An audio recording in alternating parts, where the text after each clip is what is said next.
So, and then they should have vector time. Okay, so as far as that goes, in their schedule they should have class time, study time, vector time. Okay, and vector time. During vector time, I had a conversation with Shamal yesterday.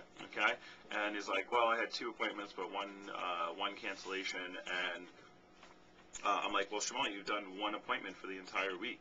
Okay, he's like, well, I'm like, well, you have nothing set up. So what did you do for the hour when you were supposed to be doing the appointment?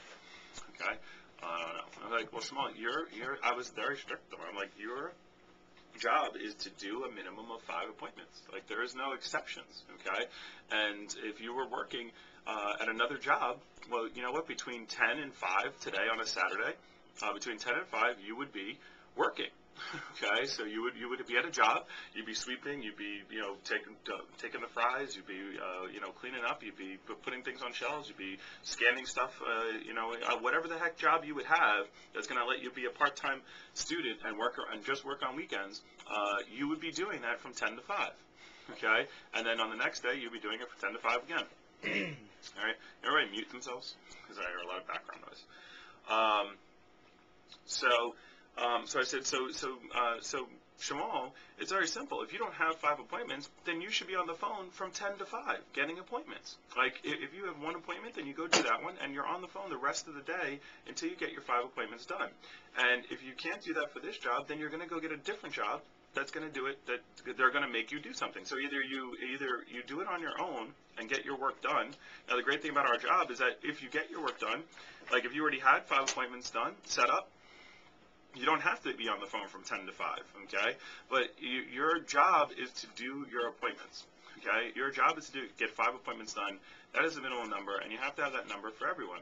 It's like you need to get 5 appointments done no matter what. And again, results, I can deal with poor results. We cannot deal with poor effort. And that goes for all you guys, too. I want to see the schedule for you guys. When you're going, don't make it complicated for these guys, all right? It's here's when I'm at school, here's when I'm at here's when I'm at school, here's when I'm at, and sit down and do it with them. Don't have them bring it to you. You sit down and do it with you, okay? So when's classes? Put that in. All right, so how much studying are you going to need, to do a week? So let's put in some study time. Let's get you on good habits now of starting to do your study time. Okay, and then when are you going to be doing appointments? Okay, well, excuse me, when will you be doing vector work? Okay, and you just tell them, here's what work means. Okay, it means you're either on a demo, you're on the phone, you're on video, or you're on a field training. Okay, those are the 4 things you need to be doing during vector time. Okay, so let's make your schedule. Let's put in, now again, 5. You should tell them, look, if you're going to do 5 demos. 5 demos is a minimum of 10 hours of work, okay, for the week, and that means the meeting, okay, travel time, phone time, and demos, okay. And you say that's the minimum amount of work. You need to be doing about 10 hours of work, and 5 demos gets you even on, by the way, just so you know, all of the new people. This last training I just ran was the last training at $17.25 because there were some people in the training who the pay was $17.25. So I just put them all at $17.25, and next week's training will now be at $14.50. Okay, so but you tell them, look, you guys, you're getting paid. If you're doing 5 hours a week, 5 demos a day, 5 demos a week, excuse me, then you should be at least $500 to $1,000 in sales. If you're at $500 in sales and you're at 15%, you're making $75, and that's how it goes. Okay, so you're making $7.50 an hour, which is what you'll be making someplace else after taxes.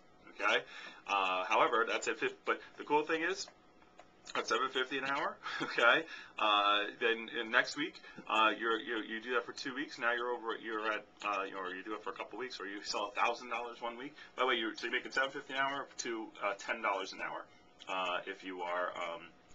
if you're at 1,000 for the week, or excuse me, if you're at 15%, 500, you're making $75 to what's 50% of 1,000? 150. Okay, so you're making and then you're talking about at 10 hours, $15 an hour. So you're making anywhere between $7.50 to $15 an hour. And you know what the difference is? Your skill. Yes. Okay. The difference is your skill level. Okay, so if you're not skilled, then you make at $500, and you're making $7.50 an hour. If you are skilled, then you're making $15 an hour for selling $1,000 for the week. Okay, but the great thing is when you get to 3,000, now that goes up, and now you're at 20%. And now for the same amount of work, you're doing for the same amount of work at 20%. Now you're for the amount of time that you're doing for 10 hours, you sell $500. Now you make $100. Now you're making $10 an hour minimum. And if you sell $1,000, you're making $200. So you're making $20 an hour. That's with phone time, travel time, all that stuff. Tell me a job that you're going to leave. You're going to leave Cutco and go make $20 an hour. I'll wait. Okay, none. Okay, so the point is you have an opportunity here to make a good amount of money, and for doing very minimum work, $10 with $10 an hour, to make $150 to $200 a week in maybe 2 weeks. So the point is that, but you have to hold yourself accountable. Now here's the thing: we're not going to set your schedule up to do minimum work. Okay, now if you can only do 5, then you can only do 5. I don't think any person comes to a job saying I need to work less than 10 hours a week. All right, so we're asking the bare minimum of you, and we expect you to get it done. Okay, so let's put that time in. Let's put at least 10 hours in your schedule. Okay, you got the meeting for an hour. You got some phone time before the meeting, so there's a couple more hours. And then when are you going to be doing? That's 2 hours right there, phone time, and so Thursday night. Let's put that in if it's around if they can do it their schedule. Put another hour of phone time there. That's 3 hours. Then you have 7 hours to do demos. Okay, so let's put that in. Okay, so make it 10 hours for 5 appointments. Now the point is that now that's just the minimum number. If they have more time, you say, what's your goal? Okay, so the minimum number is $500 in sales and five appointments. Your goal should be, what's your goal? How much do you want to sell each week? Let's talk to you. And by the way, and you give them some stuff to think about. You say, hey, wouldn't it be cool to be a scholarship winner? Do you know what that's going to take? Wouldn't it be cool to be on the national newsletter? How cool would that be to put that on your resume? While I was at school, I was I won a scholarship and I was a national winner. Okay. By the way, scholarship usually takes about anywhere between $30,000 to $40,000 for the fall. Okay, to get in the top 25. Okay, somewhere in that range. So you just tell them and get them excited. Go, hey, could you be an FSM by Christmas time? That's something to talk about. All right, so get them. The gang is you guys are promoters. All right, so promote. Talk about President's Club or President's Letter. Okay, so the point is that hey, if you're going to get the President's Letter, you're going to have to do like 7 appointments. So how many hours are you looking to work a week? You could just sit down and talk to them, okay? So if they say 10, then fine. They're supposed to do at least 5 appointments. Just double it, or just half it. They're like, oh, I can work probably 20 hours a week. Great. Then the goal is to do 10 appointments, okay? With phone time and blah blah blah. Let's put that in your schedule. So then you have a schedule, and then you have them it's really simple. They put study time. They put work time. They put class time. Whatever else they have to do, practice, whatever they have to do, and then they put vector in their schedule. And then you keep the yellow copy, okay? And you should have a little folder, or fold them up and stick them in your pocket, or put them in a place in the office where you have them, or you have them on yourself at all times. And then what you do is, when they're supposed to be working, you call them randomly and say, well, what are you doing? You're supposed to be working at this time, and you just hold them accountable. You told me you were going to be doing demos. So if you're not doing a demo, then you should be again. Here's what you're supposed to be doing: on the phone, on a field training, doing video time, or on the phone, or doing a demo. Okay, so either on a demo, you're either on the phone, you're on the video, or you're on a field training. Okay, which of those are you doing right now, Johnny Rep? None? Okay, so then you need to get on the phone because you're supposed to be working, just like if you were at McDonald's. Okay, so go get on the phone. I want you to make 20 phone calls and then call me back.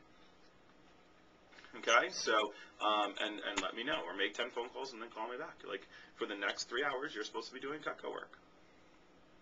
All right, and you just hold them accountable to their schedule. This is the schedule you made that you said you were going to do. No ands, ifs, or buts about it. So if you have to meet with your guys tomorrow, okay, or the next day, whenever you want to meet with them, you say you have to have a PC with them and get their schedule. Okay.